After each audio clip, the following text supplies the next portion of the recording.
Welcome friends. Today we are presenting an interesting adventurous horror story, Hansel and Gretel, the witch hunters. So, let's start the story. Hard by a great forest dwelt a poor woodcutter with his wife and his two children. The boy was called Hansel and the girl Gretel. He had little to bite and to break, and once, when great dearth fell on the land, he could no longer procure even daily bread. Now, when he thought over this by night in his bed and tossed about in his anxiety, he groaned and said to his wife, "What is to become of us? How are we to feed our poor children when we no longer have anything even for ourselves?" "I will tell you what, husband," answered the woman. "Early tomorrow morning we will take the children out into the forest to where it is the thickest. There we will light a fire for them and give each of them one more piece of bread, and then we will go to our work and leave them alone. They will not find the way home again, and we shall be rid of them." "No, wife," said the man, "I will not do that. How can I bear to leave my children alone in the forest? The wild animals would soon come and tear them to pieces." "Oh, you fool," said she, "then we must all four die of hunger. You may as well plan the blanks for our coffin." And she left him no peace until he consented. "But I feel very sorry for the poor children."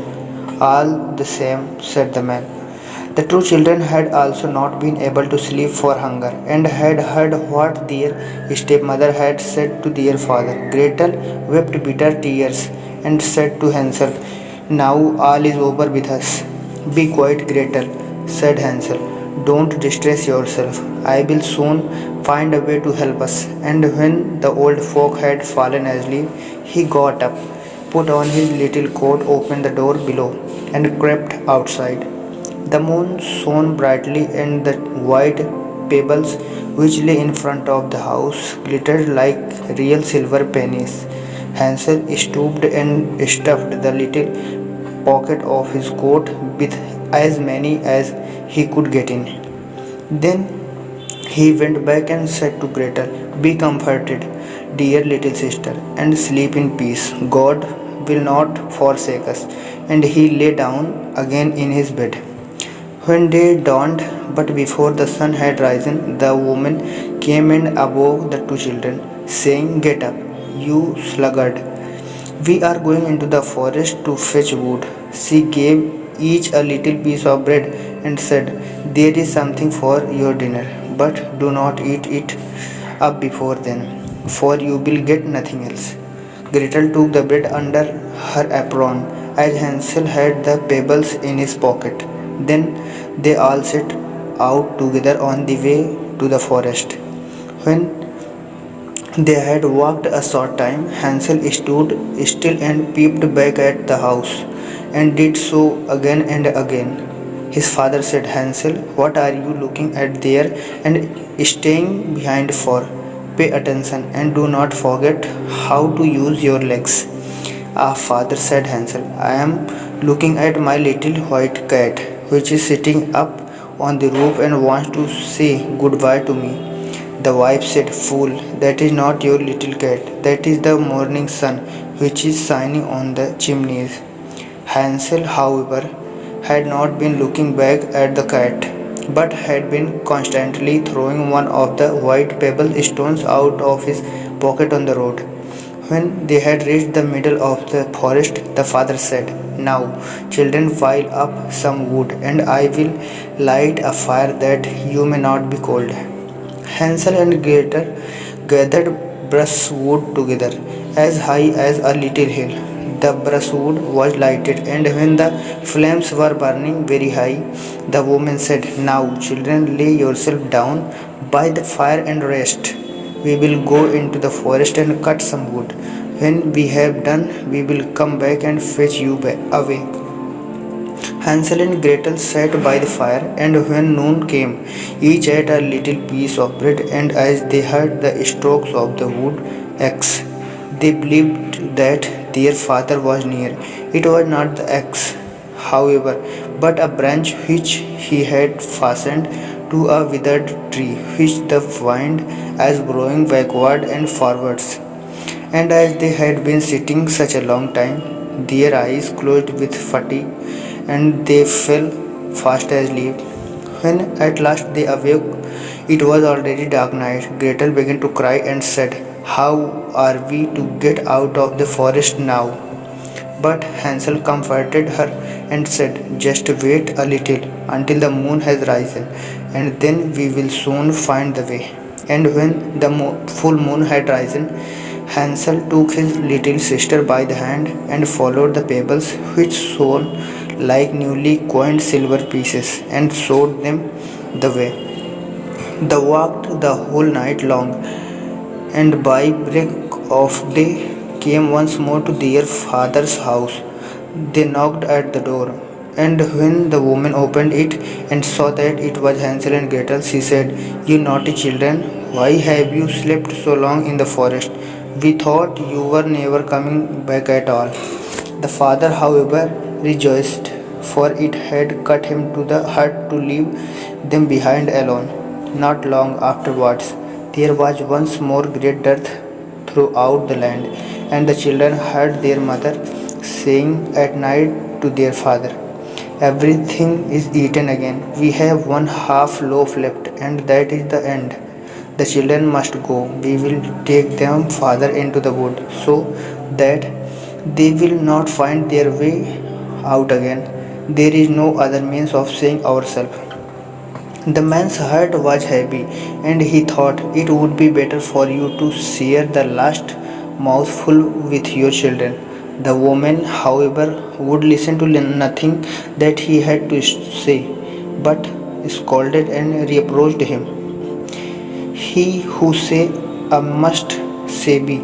Likewise, and as he had yielded the first time, he had to do so a second time also. The children, however, were still awake and had heard the conversation. When the old folks were asleep, Hansel again got up and wanted to go out and pick up pebbles as he had done before, but the woman had locked the door, and Hansel could not get out. Nevertheless, he comforted his little sister and said, "Don't cry, Gretel.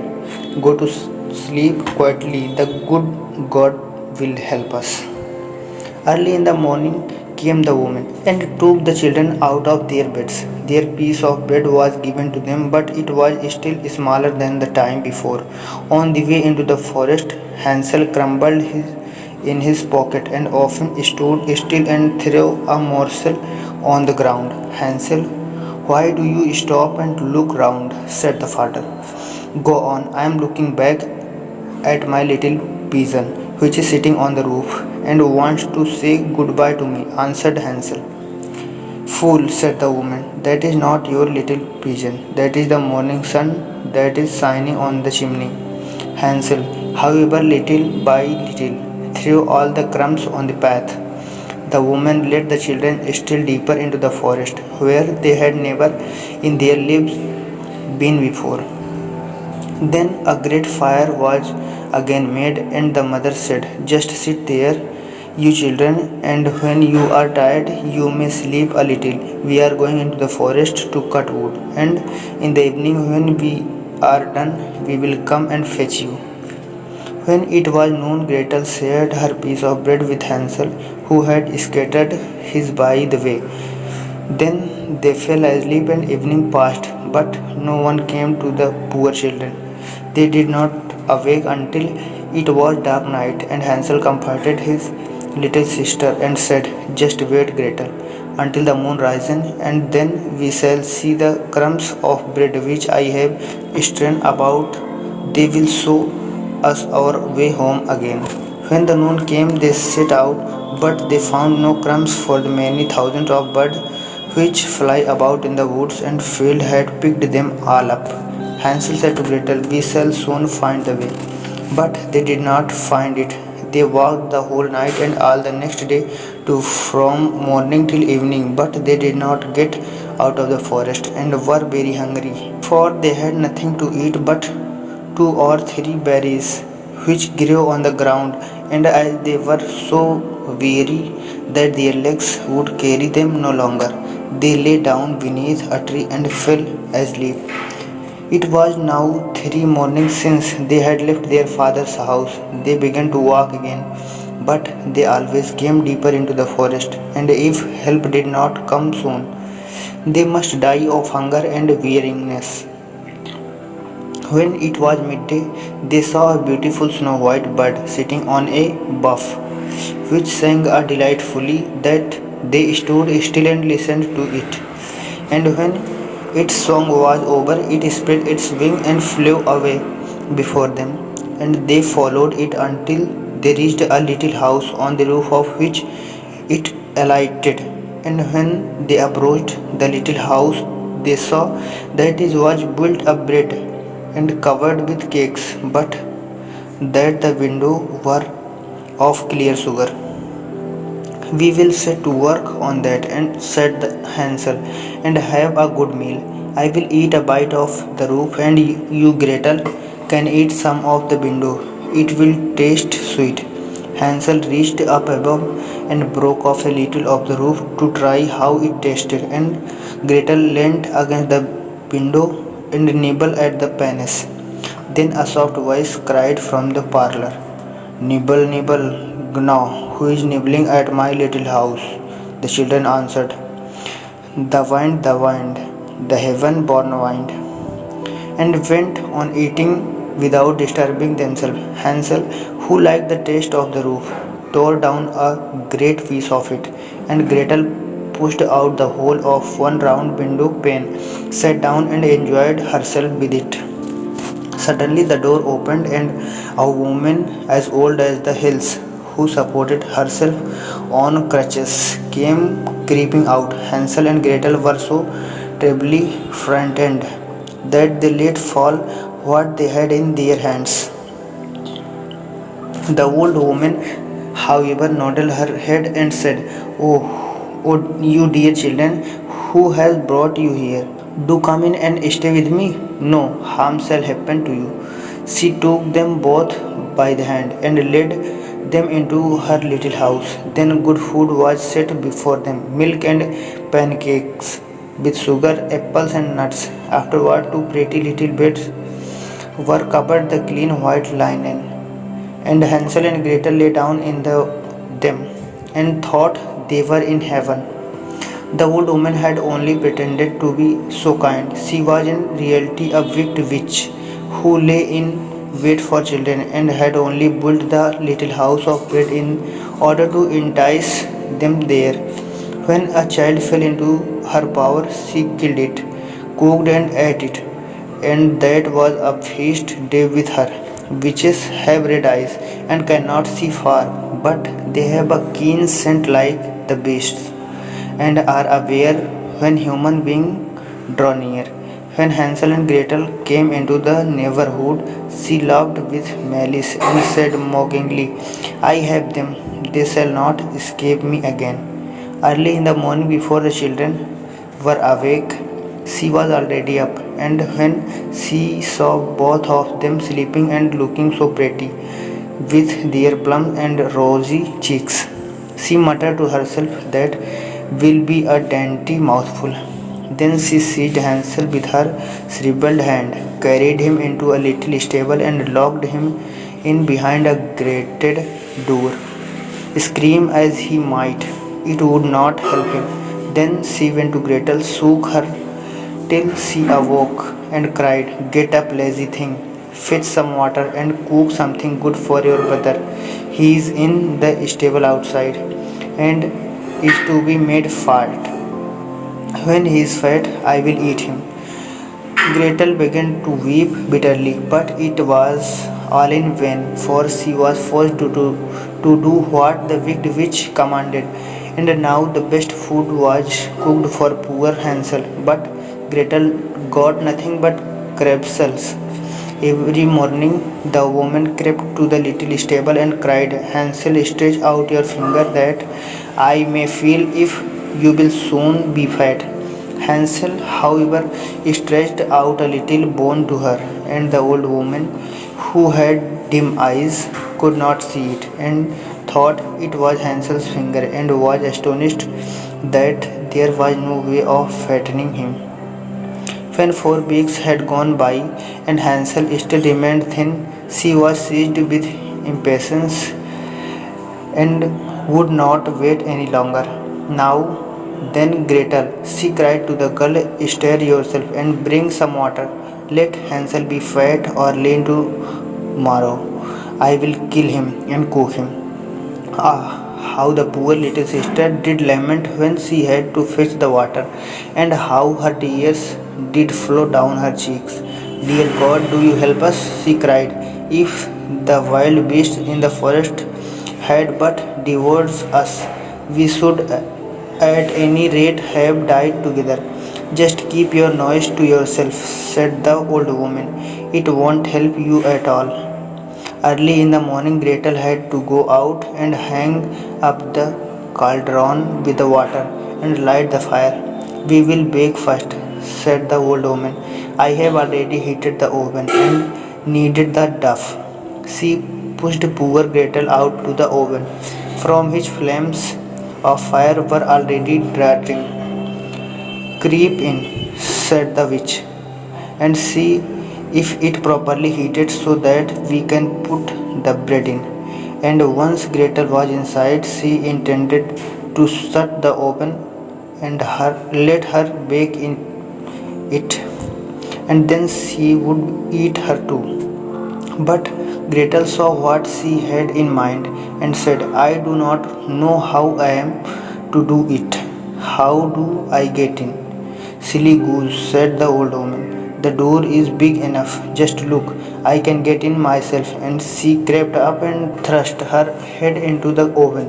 Then Gretel came her a push that drove her far into it, and shut the iron door and fastened the bolt.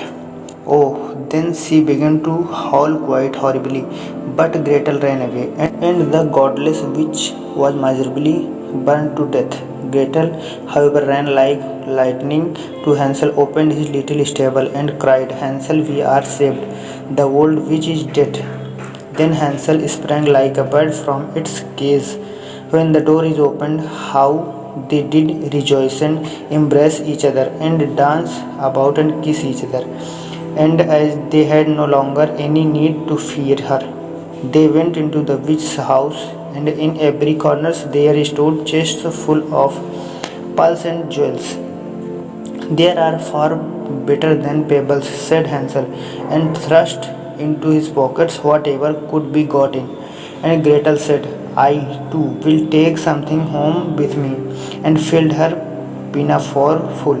But now we must be off, and said Hansel, that we may get out of the witch forest.